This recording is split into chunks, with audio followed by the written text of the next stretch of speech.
বোতলগুলো সাইডে রাখো না গো, তাহলে তোমার ভিডিও করতে আচ্ছা খাও। ওই কি খাচ্ছ? তোমার আমার ভর্তা আর ইয়ে দিয়ে দিল।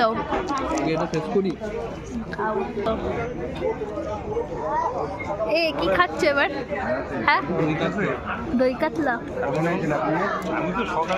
কেমন খেতে হচ্ছে? হ্যাঁ ভালো। বিমান তোর তো কোনো চপই শেষ হলো না। হ্যাঁ তাতে খা। দেখুন বন্ধুরা আমি কত খাবার নিয়ে সবচেয়ে বেশি খাই আমি। এই পাপড়টা খেলে কেমন হতো?